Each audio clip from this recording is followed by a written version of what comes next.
Our next contest is between boxers from Mongolia and Cuba.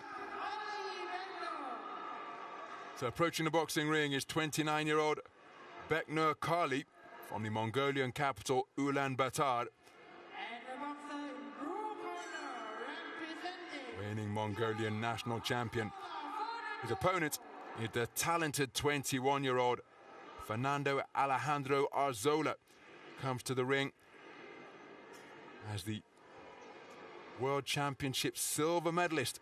Took the estimable figure of Beknur Jalolov to get the better of him in the final, as we see the 5 scoring judges from Bulgaria, Republic of Korea, Slovakia, Morocco and the United States of America. The 10-point must system in effect. Our referee, Mr. Brendan McGarrigle of Ireland.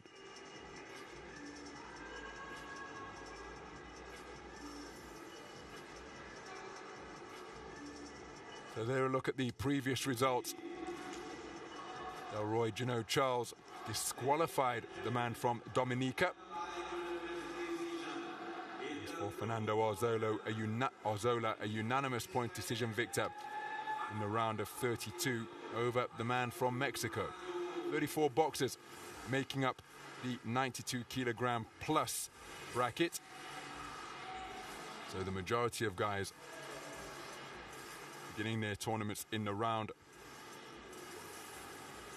of 32, only 2 contests being fought in the round of 64. Well, given the contrasting statures between these two, no prizes for guessing the tactics. This man will be looking to establish his long straight shots. And Beknur Khali, the man wearing red, has got to try and get inside the everlasting reach of the reigning World Championship silver medalist Fernando Alejandro Arzola, wearing blue of Cuba. Good work to the body from Khali, but countered by a right hand over the top from Arzola. You can see he's a very explosive puncher, is Khali.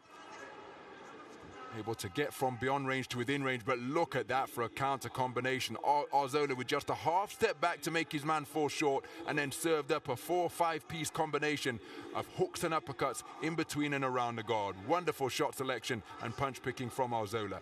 Left-right success to the body from him. Really, really good punching there from Arzola. Going down to the body as well on a shorter man. So a minute gone in this opening round as Arzola establishing straight shots to the body. Really is a fantastic mover. And even though we're in the 92-kilogram plus division, the biggest of all, you can see that he's a slender athletic build. And that is what allies his fantastic movement around the ring. Very athletic boxer, and that augmented by a fantastic ring IQ. Just 21 years of age, remember, and already one of the top 2 finishers at the Global Championships after that run to the silver medal podium in the Humo Arena in Tashkent last year. Was ringside to commentate on that tournament, and his run to the final was fantastic. And the reigning Olympic champion Beknur Jalolov in his homeland as Arzola lands a good left hook to the body. Well, there was an abandonment. The Cuban corner just saw that Jalolov was putting a bit too much on Arzola, so the Cuban corner throwing in the towel. Jalolov winning the world title to add to his Olympic crown by abandonment. But it was a terrific run to that point from Arzola, and again, he's got so much of his future ahead of him at just 21 years of age. Yeah, he really, really has. He just knows how to control the tempo, the ring space, keeping his man back behind his jab, and just waiting to I was about to say, just waiting to let that right hand go. And again, he's done a good job of establishing his presence in this opening round as he fires off with the right cross first. And Khali trying to shoot that right hand over the top. Arzola electing to drop his hands. Beautiful jab from around his kneecap from Arzola. Shooting a rapid fire right cross over the top is Khali, but couldn't find a range with it. Prodding left jab to the body from Arzola. Presenting that chin as an open target, but backing his reflexes to be able to weave away from the shot and fire with a counter beyond Khali's punching range. Just like that. Legs got in a bit of a tangle beneath the ropes after the 10-second clapper, but there's the first round in the book, and I think that is a round for the man in blue.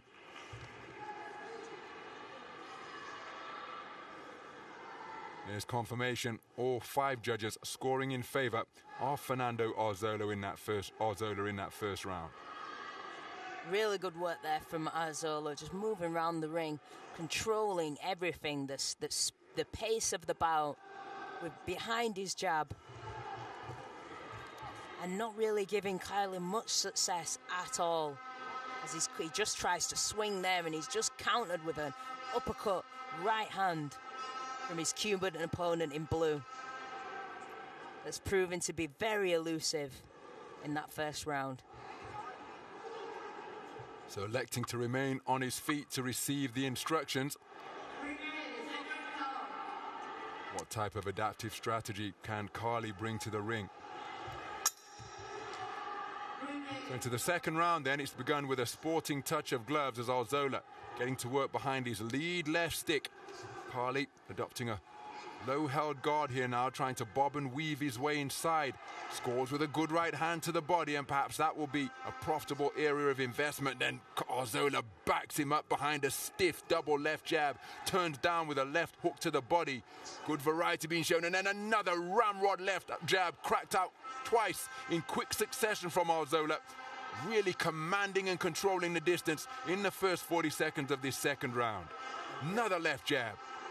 Really good work there from Arzola. Just off of the ropes. He can spin off the ropes, throw his right hand, spins off the ropes, throws a check hook. You just see the straight right going on its own there, onto Khali's chin. And Mongolia weren't present at the first Global Olympic qualification event in Busto Arsizio.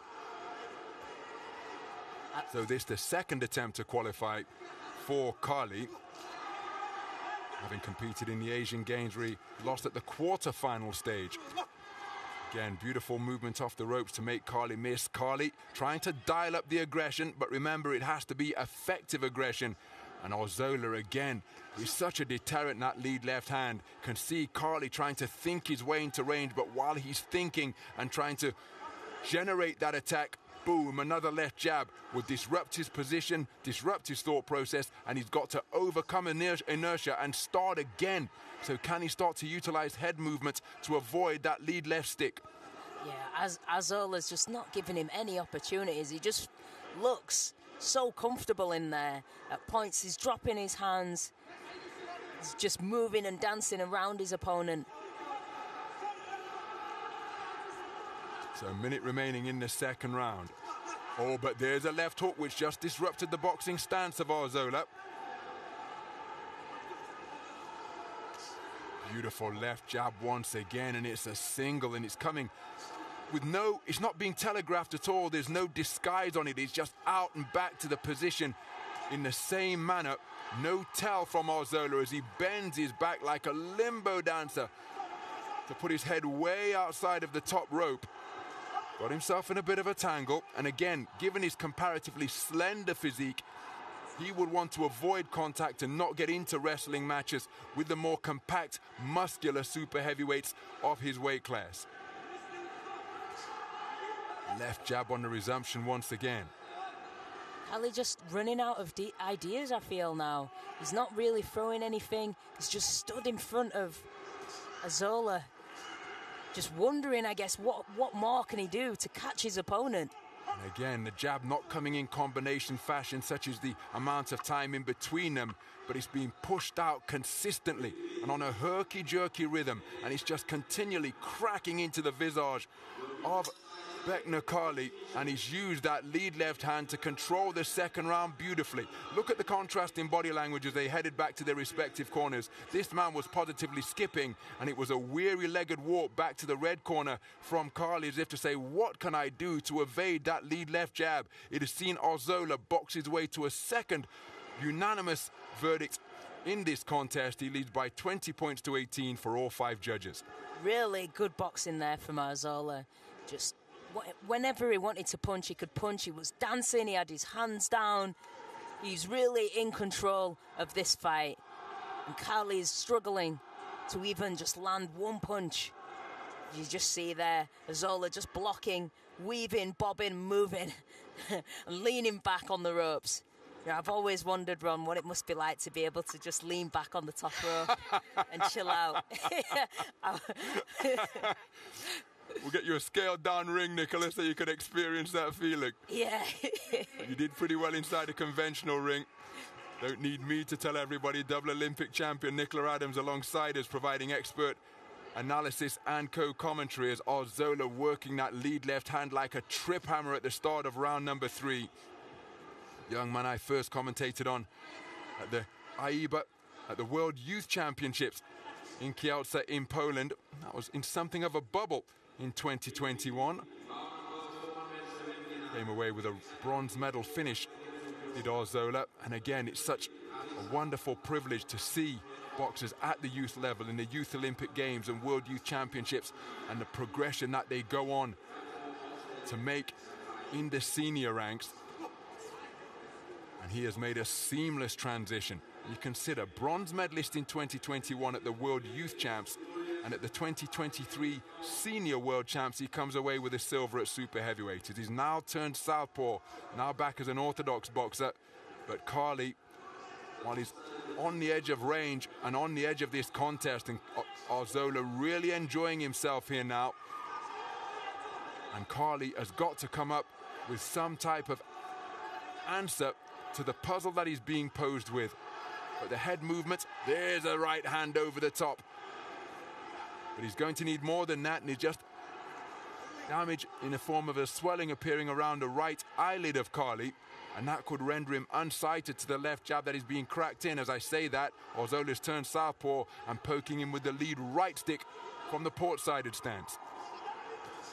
The jab has just been beautiful. Just straight back out, straight in from Arzola. Beautiful punch. I feel he could have won this fight just throwing the jab alone. Jab from the kneecap, followed by a right cross from the belt line. And again, fantastic reflexes, able to weave away from punches. And up and around this weight class, what Olympic inspiration he will have. You've got Teofilio Stevenson, super heavyweight, wasn't an Olympic weight there, of course. But oh my goodness, what an educated left hand. Jab, then corkscrew left. And again, showing the variety that is possible on that most fundamental of shots from the boxing coaching manual. Absolutely sensational work being produced by Fernando Arzola, and it's been a very frustrating mission indeed for Beknur Khali from Mongolia. Khali's tried everything. He's tried coming forward, he's even trying the high guard, he's tried slipping and trying to get in front of his man, he's tried rushing him, he's tried going backwards. He has literally tried everything to win. So 10-second clapper has sounded, and there the tension of the ropes tested once again. And he knows this hasn't been his day. Beknur Khali eliminated at the round of 16 stage by the beautiful boxing of Fernando Arzola. Controlled the tempo, controlled the distance, and his timing and variety on that lead left jab was absolutely beautiful to behold. He will go through to the quarter-final stage, now one win away from securing an Olympic quota place, but he's facing off against the estimable man from Ecuador, Gurlong Congo. That contest scheduled for tomorrow in the evening session. Let's get the official verdict to conclude this one.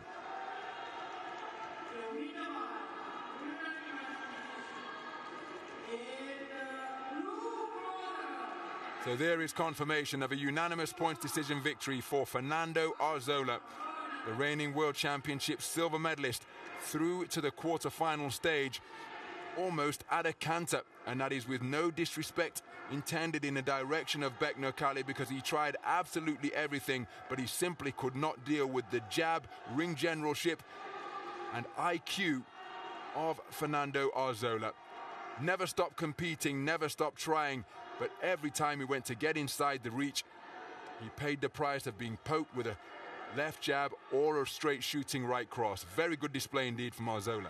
Beautiful work from Arzola, whether he was on the back foot, whether he was against the ropes, whether he was going forward. You just see that little hook there on the chin of Khali, and again there as he just